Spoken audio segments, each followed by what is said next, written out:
Learn English through Stories G39 PDF. Adapted and modified by Kulwant Singh Sandhu. Contents: 1. Games at Twilight. 2. Grammar page. 1. Games at Twilight by Anita Desai. It was still too hot to play outdoors. They had had their tea, they had been washed and had their hair brushed, and after the long day of confinement in the house that was not cool, but at least a protection from the sun, the children strained to get out. Their faces were red and bloated with the effort, but their mother would not open the door. Everything was still curtained and shuttered in a way that stifled the children, made them feel that their lungs were stuffed with cotton wool and their noses with dust, and if they didn't burst out into the light and see the sun and feel the air, they would choke. "Please, Ma, please," they begged. "We'll play in the veranda and porch. We won't go a step out of the porch. You will, I know you will, and then—" "No, we won't," they wailed so horrendously that she actually let down the bolt of the front door, so that they burst out like seeds from a crackling, overripe pod into the veranda, with such wild, maniacal yells that she retreated to her bath and the shower of talcum powder and the fresh sari that were to help her face the summer evening. They faced the afternoon. It was too hot, too bright. The white walls of the veranda glared stridently in the sun. The bougainvillea hung about it, purple and magenta, in livid balloons. The garden outside was like a tray made of beaten brass, flattened out on the red gravel and the stony soil, in all shades of metal, aluminium, tin, copper, and brass. No life stirred at this arid time of day. The birds still droop, like dead fruit, in the papery tents of the trees. Some squirrels lay limp on the wet earth under the garden tap. The outdoor dog lay stretched, as if dead, on the veranda mat, his paws and ears and tail all reaching out like dying travelers in search of water. He rolled his eyes at the children, two white marbles rolling in the purple sockets, begging for sympathy, and attempted to lift his tail in a wag but could not. It only twitched and lay still. Then, perhaps roused by the shrieks of the children, a band of parrots suddenly fell out of the eucalyptus tree, tumbled frantically in the still, sizzling air, then sorted themselves out into battle formation and streaked away across the white sky. The children, too, felt released. They, too, began tumbling, shoving, pushing against each other, frantic to start. Start what? Start their business. The business of the children's day, which is play. Let's play hide and seek. Who'll be it? You be it. Why should I? You be, you're the eldest. That doesn't mean. The shoves became harder. Some kicked out. The motherly Mara intervened. She pulled the boys roughly apart. There was a tearing sound of cloth, but it was lost in the heavy panting and angry grumbling, and no one paid attention to the small sleeve hanging loosely off a shoulder. Make a circle, she shouted, firmly pulling and pushing till a kind of vague circle was formed. Now clap, she roared, and clapping, they all chanted in melancholy unison, dip, dip, dip my blue ship, and every now and then one or the other saw he was safe by the way his hands fell at the crucial moment, palm on palm, or back of hand on palm, and dropped out of the circle with a yell and a jump of relief and jubilation. Raghu was it? He started to protest, to cry, "You cheated, Mira, cheated, Anu cheated," but it was too late. The others had all already streaked away. There was no one to hear when he called out, only in the veranda, the porch. Ma said to stay in the porch. No one had stopped to listen. All he saw were their brown legs flashing through the dusty shrubs, scrambling up brick walls, leaping over compost heaps and hedges, and then the porch stood empty in the purple shade of the bougainvillea, and the garden was as empty as before. Even the limp squirrels had whisked away, leaving everything gleaming, brassy and bare. Only small Manu suddenly reappeared, as if he had dropped out of an invisible cloud, or from a bird's claws, and stood for a moment in the center of the yellow lawn, chewing his finger and near to tears as he heard Raghu shouting, with his head pressed against the veranda wall, 83, 85, 89, 90, and then made off in a panic, half of him wanting to fly north, the other half counseling south. Raghu turned just in time to see the flash of his white shorts and the uncertain skittering of his red sandals, and charged after him with such a blood-curdling yell that Manu stumbled over the hosepipe, fell into its rubber coils, and lay there weeping. "I won't be it, you have to find them all. "I know I have to, idiot," Raghu said, superciliously kicking him with his toe. "You're dead," he said with satisfaction, licking the beads of perspiration off his upper lip, and then stalked off in search of worthier prey, whistling spiritedly, so that the hiders should hear and tremble. Ravi heard the whistling, and picked his nose in a panic, trying to find comfort by burrowing the finger deep into that soft tunnel. He felt himself too exposed, sitting on an upturned flower pot behind the garage. Where could he burrow? He could run around the garage if he heard Raghu come around and around, but he hadn't much faith in his short legs when matched against Raghu's long, hefty, hairy footballer legs. Ravi had a frightening glimpse of them as Raghu combed the hedge of crotons and hibiscus, trampling delicate ferns underfoot as he did so. Ravi looked about him desperately, swallowing a small ball of snot in his fear. The garage was locked with a great heavy lock, to which the driver had the key in his room, hanging from a nail on the wall under his work shirt. Ravi had peeped in, and seen him still sprawling on his string cot in his vest and striped underpants, the hair on his chest, and the hair in his nose shaking with the vibrations of his phlegm-obstructed snores. Ravi had wished he were tall enough, big enough to reach the key on the nail, but it was impossible, beyond his reach for years to come. He had sidled away, and sat dejectedly on the flower pot. That at least was cut to his own size. But next to the garage was another shed with a big green door. Also locked. No one even knew who had the key to the lock. That shed wasn't opened more than once a year, when Ma turned out all the old broken bits of furniture and rolls of matting and leaking buckets, and the white ant hills were broken and swept away, and flits sprayed into the spider webs and rat holes, so that the whole operation was like the looting of a poor, ruined and conquered city. The green leaves of the door sagged. They were nearly off their rusty hinges. The hinges were large and made a small gap between the door and the walls, only just large enough for rats, dogs, and possibly Ravi to slip through. Ravi had never cared to enter such a dark and depressing mortuary of defunct household goods seething with such unspeakable and alarming animal life, but, as Raghu's whistling grew angrier and sharper, and his crashing and storming in the hedge wilder, Ravi suddenly slipped off the flower pot, and through the crack and was gone. He chuckled aloud with astonishment at his own temerity, so that Raghu came out of the hedge, stood silent with his hands on his hips, listening, and finally shouted, "I heard you, I'm coming, got you," and came charging round the garage only to find the upturned flower pot, the yellow dust, the crawling of white ants in a mud hill against the closed shed door. Nothing. Snarling, he bent to pick up a stick and went off, whacking it against the garage and shed walls as if to beat out his prey.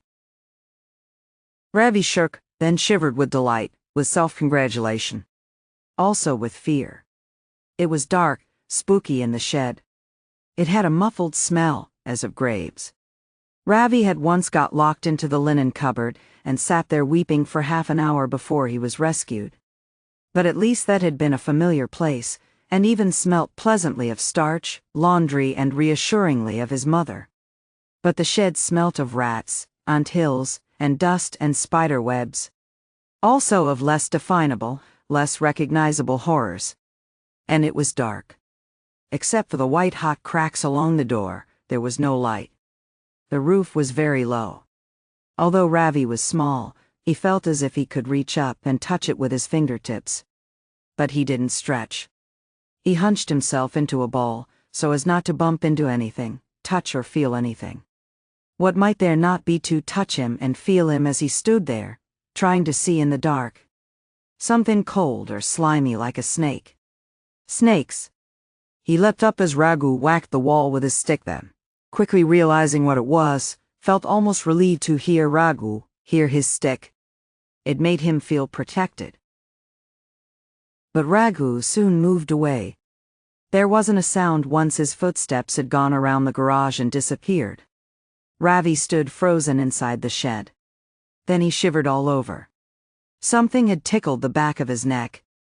It took him a while to pick up the courage to lift his hand and explore. It was an insect, perhaps a spider, exploring him. He squashed it and wondered how many more creatures were watching him, waiting to reach out and touch him, the stranger. There was nothing now. After standing in that position, his hand still on his neck, feeling the wet splodge of the squashed spider gradually dry for minutes, hours, his legs began to tremble with the effort, the inaction. By now he could see enough in the dark to make out the large solid shapes of old wardrobes, broken buckets and bedsteads piled on top of each other around him. He recognized an old bathtub. Patches of enamel glimmered at him, and at last he lowered himself onto its edge. He contemplated slipping out of the shed and into the fray. He wondered if it would not be better to be captured by Raghu and be returned to the milling crowd as long as he could be in the sun, the light, and the free spaces of the garden, and the familiarity of his brothers, sisters, and cousins. It would be evening soon. Their games would become legitimate. The parents would sit out on the lawn on cane basket chairs and watch them as they tore around the garden or gathered in knots to share a loot of mulberries or black, teeth-splitting jamon from the garden trees. The gardener would fix the hosepipe too.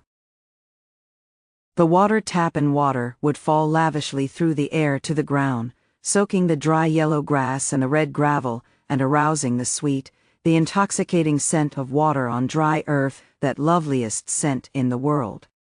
Ravi sniffed for a whiff of it. He half rose from the bathtub, then heard the despairing scream of one of the girls as Raghu bore down upon her. There was the sound of a crash, and of rolling about in the bushes, the shrubs, then screams and accusing sobs of, "I touched the den, you did not, I did, you liar, you did not," and then a fading away in silence again. Ravi sat back on the harsh edge of the tub, deciding to hold out a bit longer. What fun if they were all found and caught, he alone, left unconquered. He had never known that sensation. Nothing more wonderful had ever happened to him than being taken out by an uncle and bought a whole slab of chocolate all to himself, or being flung into the soda man's pony cart and driven up to the gate by the friendly driver with the red beard and pointed ears. To defeat Raghu, that hirsute, hoarse-voiced football champion, and to be the winner in a circle of older, bigger, luckier children that would be thrilling beyond imagination. He hugged his knees together and smiled to himself almost shyly at the thought of so much victory, such laurels. There he sat smiling, knocking his heels against the bathtub, now and then getting up and going to the door to put his ear to the broad crack and listening for sounds of the game, the pursuer and the pursued, and then returning to his seat with the dogged determination of the true winner, a breaker of records, a champion. It grew darker in the shed as the light at the door grew softer, fuzzier, turned to a kind of crumbling yellow pollen that turned to yellow fur, blue fur, gray fur. Evening. Twilight. The sound of water gushing, falling. The scent of earth receiving water, slaking its thirst in great gulps, and releasing that green scent of freshness, coolness. Through the crack Ravi saw the long purple shadows of the shed and the garage lying still across the yard. Beyond that, the white walls of the house. The bougainvillea had lost its lividity, hung in dark bundles that quaked and twittered and seethed with masses of homing sparrows. The lawn was shut off from his view. Could he hear the children's voices? It seemed to him that he could. It seemed to him that he could hear them chanting, singing, laughing. But what about the game? What had happened? Could it be over? How could it when he was still not found? It then occurred to him that he could have slipped out long ago, dashed across the yard to the veranda, and touched the den. It was necessary to do that to win. He had forgotten. He had only remembered the part of hiding and trying to elude the seeker. He had done that so successfully, his success had occupied him so wholly that he had quite forgotten that success had to be clinched by that final dash to victory and a ringing cry of, "Den!" With a whimper he burst through the crack, fell on his knees, got up and stumbled on stiff, benumbed legs across the shadowy yard, crying heartily by the time he reached the veranda, so that when he flung himself at the white pillar and bawled, "Den, den, den," his voice broke with rage and pity at the disgrace of it all, and he felt himself flooded with tears and misery. Out on the lawn, the children stopped chanting. They all turned to stare at him in amazement. Their faces were pale and triangular in the dusk. The trees and bushes around them stood inky and sepulchral, spilling long shadows across them. They stared, wondering at his reappearance, his passion, his wild animal howling. Their mother rose from her basket chair and came towards him, worried, annoyed, saying, stop it, Ravi, don't be a baby, have you hurt yourself?" Seeing him attended to, the children went back to clasping their hands and chanting, "The grass is green, the rose is red." But Ravi would not let them. He tore himself out of his mother's grasp and pounded across the lawn into their midst, charging at them with his head lowered, so that they scattered in surprise. I won, he bawled, shaking his head so that the big tears flew. "Ravu didn't find me, I won. It took them a minute to grasp what he was saying, even who he was. They had quite forgotten him. Raghu had found all the others long ago. There had been a fight about who was to be it next. It had been so fierce that their mother had emerged from her bath and made them change to another game. Then they had played another and another, broken mulberries from the tree and eaten them. Helped the driver wash the car when their father returned from work. Helped the gardener water the beds till he roared at them and swore he would complain to their parents. The parents had come out, taken up their positions on the cane chairs. They had begun to play again, sing and chant. All this time, no one had remembered Ravi. Having disappeared from the scene, he had disappeared from their minds. Clean.